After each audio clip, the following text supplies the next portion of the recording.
지난 추석 연휴에요. 아침마다 금값 보고 또 비트코인 가격 보고 그러면서 혹시 그때 그냥 확 살 걸. 왜 더 안 샀지? 뭐 이런 생각에 좀 속상하셨던 분들 계시죠? 아, 네. 포모라고 하죠. 그 기회 놓친 것 같은 아쉬움. 주변에도 그런 분들 꽤 있으시더라고요. 맞아요. 그 심정 진짜 이해됩니다. 근데 또 보내주신 자료 보니까 원화를 막 쓰레기다 이렇게 생각하면서 네네. 현금을 전부 다 이런 대체 자산으로 바꾸는 것도 위험하다고 딱 짚어주시더라고요. 그쵸. 금도 사실 뭐 수십 년 동안 재미없던 시절도 있었고, 비트코인은 아시잖아요. 막 반토막 나고 그랬던 겨울이 몇 번이나 있었으니까. 몰빵은 진짜 조심해야죠. 네, 바로 그겁니다. 그래서 오늘 저희가 이 자료들을 좀 깊이 파보면서요. 금, 비트코인, 얘네들 본질이 뭔가, 왜 이렇게 사람들이 열광하나? 그리고 제일 궁금한 거. 이 살벌한 변동성 파도 위에서 어떻게 살아남을 건가? 그 생존 전략을 좀 같이 찾아보려고요. 좋습니다. 이게 그냥 정보만 드리는 게 아니라 들으시는 분들이 나한테 맞는 투자는 뭘까? 규모는 어느 정도일까? 이걸 좀 진지하게 고민해보는 그런 시간이 되면 좋겠습니다. 자, 그럼 뭐부터 시작할까요? 일단 왜 사람들이 이 종이 화폐, 그러니까 현금 대신에 이런 다른 자산으로 눈을 돌리게 됐는지 그 배경부터 좀 빠르게 짚어보는 게 순서일 것 같아요. 네, 최근 몇 년간 확 달라진 분위기죠? 맞습니다. 정부나 중앙은행이 찍어내는 돈보다 차라리 금이나 비트코인이 더 믿을 만하다. 뭐 이런 생각들이 커지고 있다는 거죠. 보내주신 분석 자료에도 잘 나와 있던데요. 코로나19 팬데믹 때 기억나시죠? 그럼요. 경제가 완전히 멈췄었잖아요. 네, 그래서 전 세계 중앙은행들이 진짜 어마어마하게 돈을 풀었죠. 양적 완화라고. 그 결과가 바로 물가 폭등, 인플레이션이었고요. 그렇죠. 근데 또 그러다 보니까 이번엔 막 금리를 엄청나게 올리는 긴축으로 확 돌아섰고요. 아, 정말 롤러코스터 같았어요. 근데 지금은 또 어떻습니까? 다시 뭐 금리 내린다, 어쩌면 또 돈 풀기 시작할 수도 있다, 이런 전망이 슬슬 나오잖아요. 네, 맞아요. 이런 걸 계속 보다 보니까 사람들이 내 월급? 내 현금? 이거 가치가 제대로 유지가 되는 건가? 이런 근본적인 질문을 하게 된 거죠. 그때 딱 대안으로 떠오른 게 바로 금이랑 비트코인이었던 거고요. 아하. 그 자료에 있던 흔싸귀비라는 말이 확 와닿네요.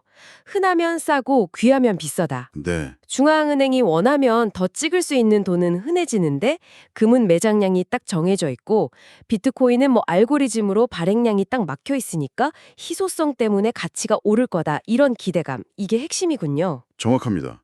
세상이 이 기존 금융 시스템, 특히 종이화폐 가치에 대해서 좀 의심을 품기 시작할 때마다 이상하게 금하고 비트코인 쪽으로 돈이 쏠리는 그런 패턴이 반복된다는 게 자료들의 공통적인 분석이에요. 이게 지금 우리가 보는 대체 자산 열풍의 가장 근본적인 배경이라고 할 수 있겠습니다. 그렇군요.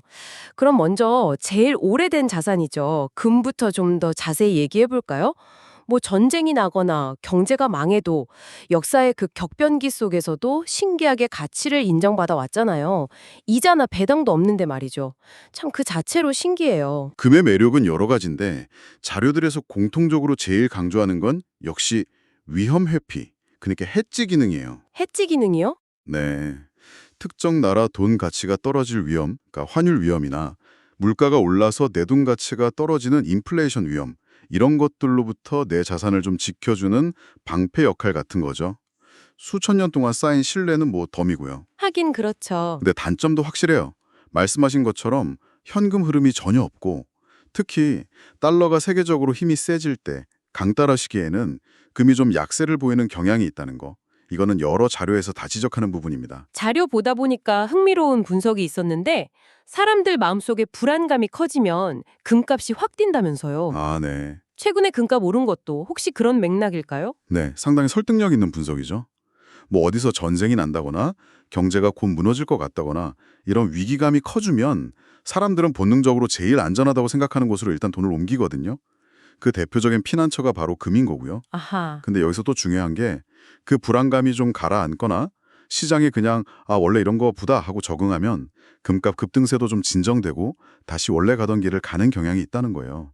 그래서 보내주신 분석 중에는 단기적으로 그러니까 자료 작성 시점인 10월에서 12월 기준으로는 너무 빨리 올랐으니까 잠깐 좀 조정받을 수도 있다. 이렇게 조심스럽게 예측하기도 했어요. 그럼 중장기적으로는 어떤 그림들을 그리고 있나요? 중기적으로 보면 또 정치적인 변수가 중요하게 작용할 수 있다는 분석이 좀 눈에 띄더라고요. 예를 들면 만약에 트럼프 행정부가 다시 들어서서 연준, 그러니까 페드의 독립성을 좀 약화시키고 다시 막 돈 풀기, 공격적인 통화 완화 정책을 막 밀어붙인다. 네. 그러면 인플레이션 압력이 다시 커지면서 금값이 또 강하게 오를 수 있다. 뭐 이런 시나리오가 제시됐죠.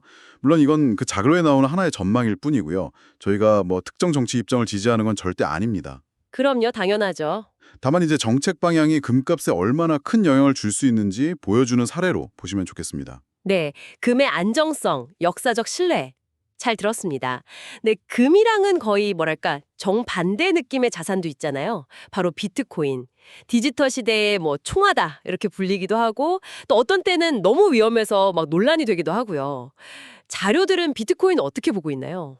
미래의 화폐 뭐 이런 멋진 말이 붙기도 하는데 현재로서는 여전히 변동성이 엄청나게 큰 위험 자산이다. 이 점을 모든 자료가 아주 분명하게 얘기하고 있어요. 아, 여전히 위험 자산이다. 네. 한 분석에서는 뭐 트럼프 2기 이후에 가상자산 규제가 좀 예측 가능해지면서 예전보다는 가격 변동폭이 줄었다 뭐 이런 해석도 있긴 했지만요.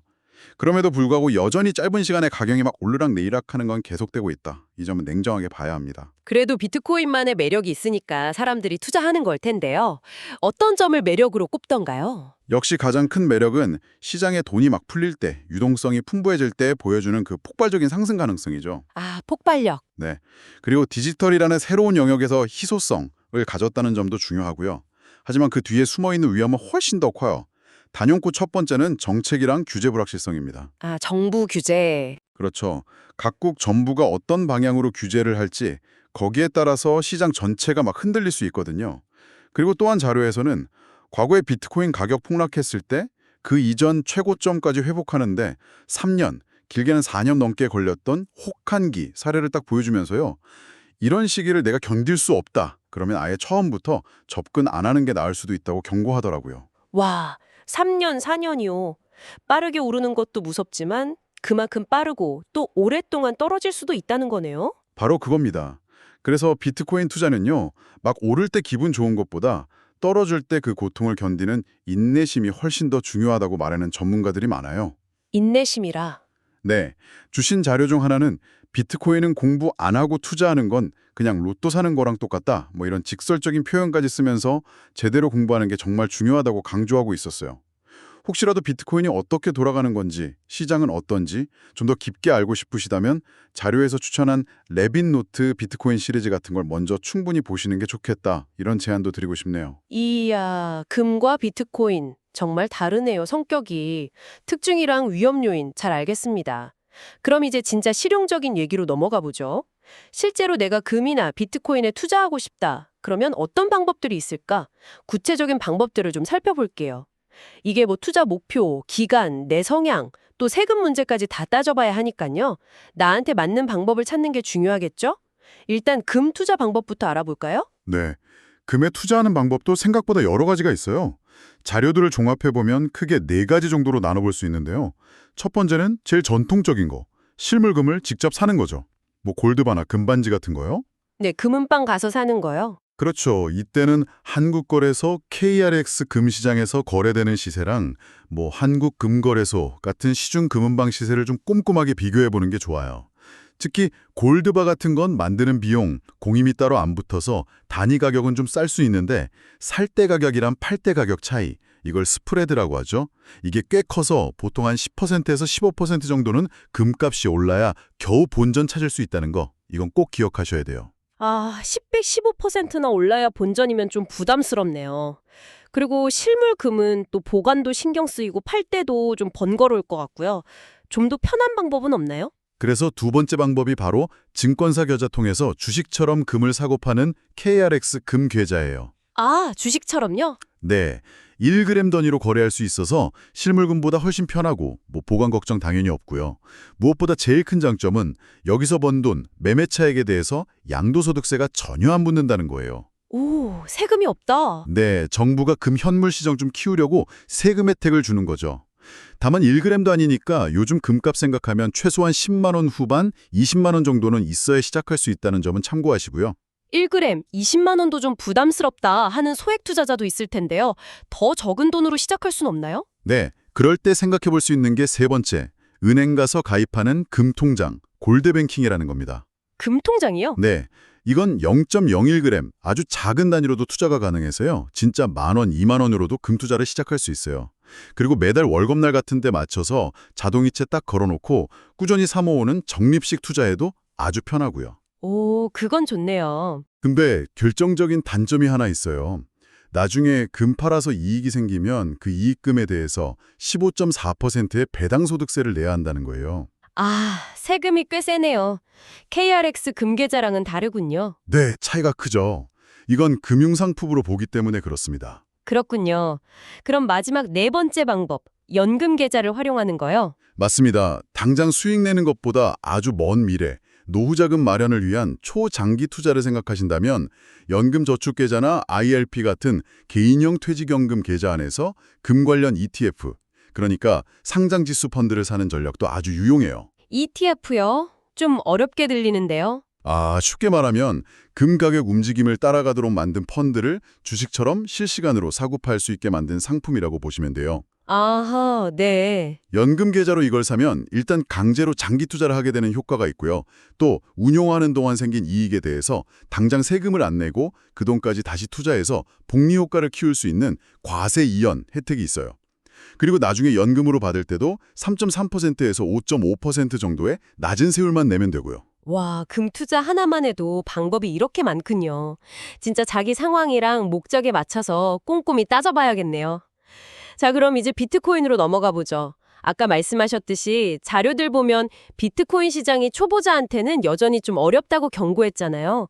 그래서 초보자를 위한 4단계 접근법을 제시하고 있더라고요. 네, 맞아요. 비트코인 투자를 완전 처음 시작하는 분이라면 제공된 가이드라인 따라서 이 4단계를 차근차근 밟아가는 게 좋다고 조언하고 있어요. 첫째는 어느 거래소를 쓸지 골라야죠. 국내에는 업비트, 빗썸 이런 데가 대표적이고 해외에는 코인베이스, 크라켄, 바이낸스 이런 것들이 유명하고요. 거래소마다 수수료나 취급하는 코인 종류, 앱 디자인 같은 게 다 다르니까 좀 비교해보고 결정해야 하고요. 네, 거래소 선택이 첫 번째군요. 둘째는 고른 거래소 웹사이트나 앱에서 계정을 만들고 본인 인증을 해야 합니다. 보통 내 이름으로 된 은행 계좌 연결하고 신분증 사진 찍어보내고 이런 절차를 거치죠. 계정 만들고 인증까지 했으면 이제 돈을 넣어야겠네요. 그렇죠. 세 번째 단계가 거래소 계좌에 투자할 돈, 자금을 넣는 겁니다. 국내 거래소는 보통 연결해둔 내 은행 계좌에서 원화를 이체하면 되고요. 해외 거래소는 보통 국내 거래소에서 비트코인이나 다른 코인을 사서 그 해외 거래소 내 지갑 주소로 보내는 방식, 코인 송금을 주로 이용해요. 아, 해외는 좀 더 복잡하군요. 네, 조금 그렇죠. 그리고 마지막 네 번째 단계가 드디어 비트코인을 사는 겁니다. 거래소 앱이나 웹사이트에서 내가 원하는 수량이나 금액만큼 주문을 넣고 거래가 딱 체결되면 내 계좌에 비트코인이 들어오게 되는 거죠. 듣고 보니 절차 자체는 생각보다 간단해 보이기도 하네요. 이 4단계만 거치면 바로 비트코인 투자를 시작할 수 있는 거군요. 네, 기술적인 절차는 그래요. 근데 아까 말씀드린 것처럼 보내주신 자료 중에 한 전문가 칼럼에서 정말 인상적인 조언을 봤어요. 이런 기술적인 방법보다 훨씬 더 중요한 게 있다는 건데요. 뭔데요? 바로 마음 관리예요. 비트코인 시장은 아시다시피 1년 3, 3, 5일 24시간 열려 있잖아요. 네, 잠들지 않죠. 하지만 투자하는 내 마음의 마켓은 반드시 닫아둘 줄 알아야 한다는 거예요. 시시각각 변하는 가격 그래프를 막 실시간으로 계속 들여다보고 있으면 사람이니까 당연히 감정이 막 요동칠 수밖에 없다는 거죠. 공포에 질려서 팔고 또 막 오를 때 탐욕에 쫓아가서 사고 이러다 보면 결국 투자 원칙은 다 무너지고 소중한 돈 잃게 될 가능성이 크다. 아주 통렬한 지적이었습니다. 아, 듣고 보니 정말 그러네요. 금이든 비트코인이든 결국 투자의 본질은 같다는 생각이 듭니다. 보내주신 자료들 결론 부분에서도 다 똑같이 강조하는 메시지잖아요. 중요한 건 단기간에 얼마 벌었냐 이게 아니라 시장의 변동성 속에서 얼마나 오랫동안 버틸 수 있냐는 것? 맞습니다. 다산 가격이 막 오르락 내리락 하는 건 필연적으로 우리 마음속에 탐욕이랑 공포, 이 두 가지 아주 강한 감정을 계속 자극하고요. 역사가 우리한테 주는 교훈은 아주 냉정하고 명확해요. 수많은 자료나 연구들이 결국 다 같은 얘기를 반복하죠.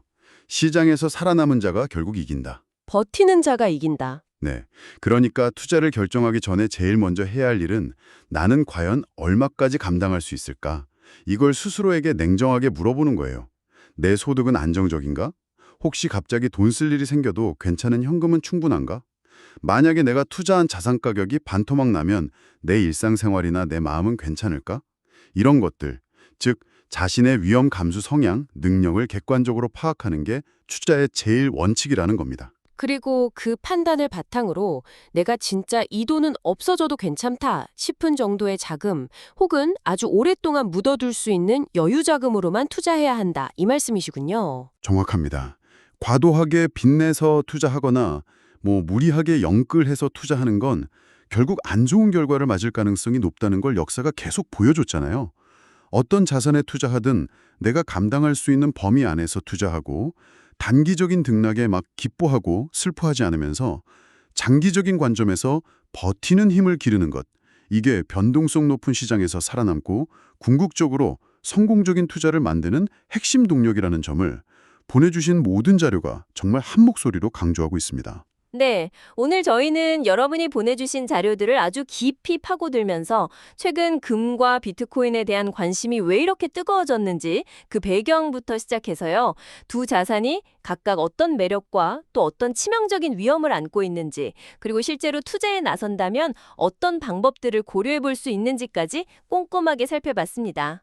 하지만 무엇보다 중요한 건 시장의 이 거센 파도를 헤쳐나갈 수 있는 자기만의 명확한 원칙, 그리고 그 원칙을 지켜낼 수 있는 맷집, 즉 버티는 힘을 기르는 것이란 점을 다시 한번 강조하고 싶네요.